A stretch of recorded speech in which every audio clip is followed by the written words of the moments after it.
मेरा टॉपिक है escape velocity पलायन वेग। स्वागत है मेरे YouTube channel Gupta sir knowledge में।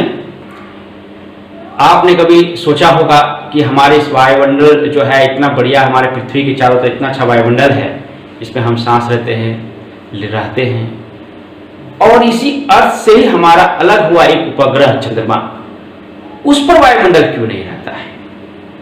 कभी आपने विचार किया होगा, सोचा भी होगा कि हमारे इस पृथ्वी से ही अलग हुआ हमारा ही उपग्रह चंद्रमा में कोई वायुमंडल नहीं, वहां जाएंगे तो वहां पर दम घुट के ही मर जाएंगे।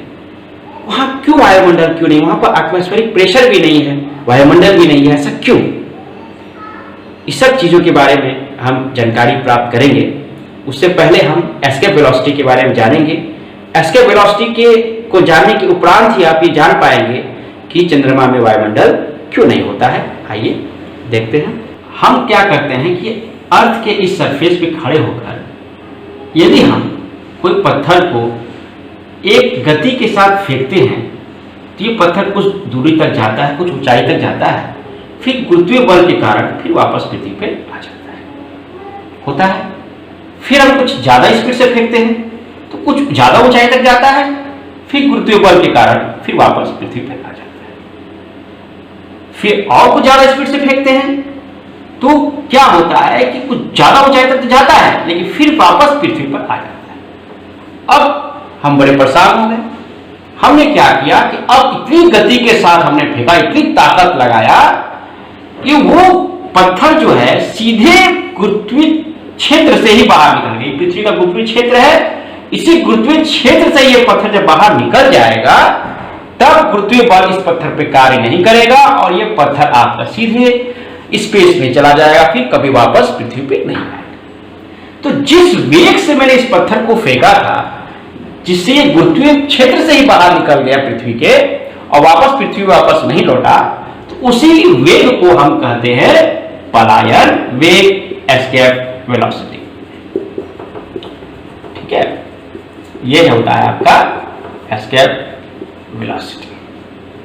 वह प्रारंभिक वेग जिससे किसी वस्तु को फेंका जाए तो वह वस्तु पृथ्वी के गुरुत्वीय क्षेत्र से बाहर निकल जाए और पुनः कभी पृथ्वी पर लौट कर आए, तो उसी वेग को हम पलायन वेग कहते हैं। ठीक है, अभी क्या होता है पलायन वेग, जरा इसका फार्मूला देख ले।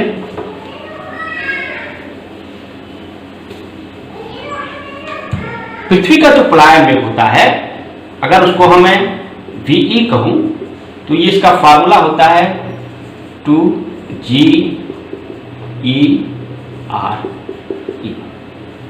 ठीक है, इस फार्मूले में अगर हम पृथ्वी का गुरुत्वीय त्वरण हम जानते हैं 9.8 मीटर पर सेकंड स्क्वायर होता है और पृथ्वी की जो त्रिज्या होती है वो होती है आपकी 6.4 × 10.6 मीटर। ठीक है, जब हम कैलकुलेशन करेंगे तो इसकी वैल्यू आएगी 11.2 × 10³ मीटर प्रति सेकेंड। इसको किलोमीटर में चेंज करेंगे 11.2 किलोमीटर प्रति सेकेंड। यही होता है आपकी पृथ्वी की पलायन वेग। अगर किसी वस्तु को इस गति से अगर हम फेंकते हैं तो वस्तु पृथ्वी के गुरुत्वीय क्षेत्र से बाहर निकल जाएगा और कभी वापस नहीं आएगा। देख लीजिए कितनी स्पीड है। इसी स्पीड पे हम रॉकेट को भी भेजते हैं जिसके कारण वो पृथ्वी क्षेत्र से बाहर हमारा निकल जाता है। ठीक है, यही है आपका पृथ्वी का पलायन वेग।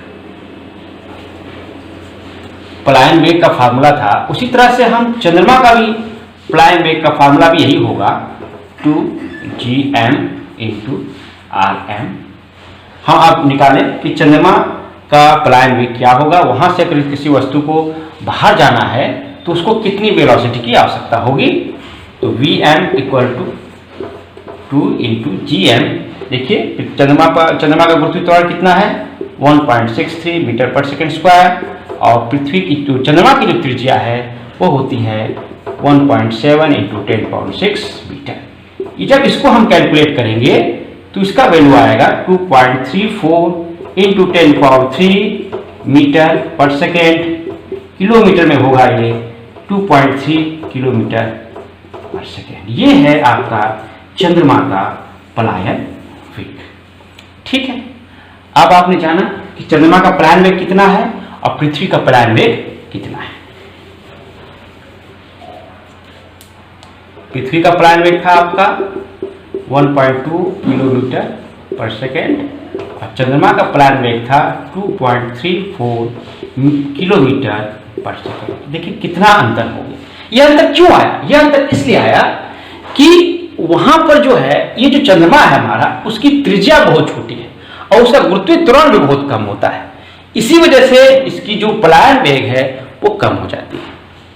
ठीक है ना, तो इस चीज को अब ध्यान। अब एक हमारा वायुमंडल होता है, उस वायुमंडल में जो सबसे हल्की गैस होती है हाइड्रोजन, उसका जो ऊष्मीय वेग होता है, यानी ऊष्मीय वेग मतलब ये हुआ कि उसकी जो अणुएं है वो कितनी गति से मूवमेंट करती है, तो उसकी जो हाइड्रोजन की जो मिनिमम ऊष्मीय गति होती है वो होती है आपकी 2.5 किलोमीटर पर सेकेंड। जो सबसे हल्की गैस होती है उसका ये है। ठीक है ना। अब पृथ्वी पे क्या ये गैस के अणु पृथ्वी छोड़ के जा पाएगा? नहीं जा पाएगा, क्योंकि वहां पर उसका पलायन में क्या है 11.2 किलोमीटर पर सेकेंड है। इसको इतनी स्पीड चाहिए तभी यह हाइड्रोजन बाहर जा पाएगा, लेकिन उसकी तो गति केवल इतनी है, तो हाइड्रोजन पृथ्वी से बंधा रहता है। लेकिन यही हाइड्रोजन अगर चंद्रमा पर चला जाए और यहां पर क्या है आपके पलायन में क्या है 2.34 है, तो क्या हाइड्रोजन टिक पाएगा? नहीं, क्योंकि उसकी स्पीड इससे कहीं ज्यादा है, तुरंत इसके गुरुत्वीय क्षेत्र से बाहर चला जाएगा, तुरंत स्पेस में चला जाएगा। इसलिए वहां पर कोई भी वायुमंडल चंद्रमा में नहीं रह पाता है। अब छोटा सा एग्जाम्पल आप समझ लीजिए इस तरह से कि मान लीजिए अगर कोई व्यक्ति 100 किलो का है और किसी 10 किलो के बच्चे को पकड़ के रखना चाहता है तो आराम से वो रख लेगा। वो छोड़ कितना भी हाथ पैर मारे वो बच्चा उससे हाथ नहीं छुड़ा पाएगा। वही हालत हमारे पृथ्वी का है। अगर वही कहा जाए कि 20 किलो के बच्चे को कहा जाए कि 80 किलो के आदमी को पकड़ के रखो, तो क्या वो बच्चा 20 किलो वाला वो 80 किलो के आदमी को पकड़ कर रख पाएगा? नहीं, वो तुरंत हाथ छटकाएगा तो भाग जाएगा। वही हमारा चंद्रमा के साथ होता है। इसी वजह से हमारे चंद्रमा में कोई वायुमंडल नहीं हो पाता है, क्योंकि वहां पर इसकी जो पलायन वेग है वो इतना कम है कि हाइड्रोजन भी वहां टिक नहीं पाता है और हाइड्रोजन भी आपका तुरंत स्पेस में चला जाता है। यही कारण है हमारे चंद्रमा में वायुमंडल नहीं होने का। आपको वीडियो कैसा लगा लाइक करिएगा।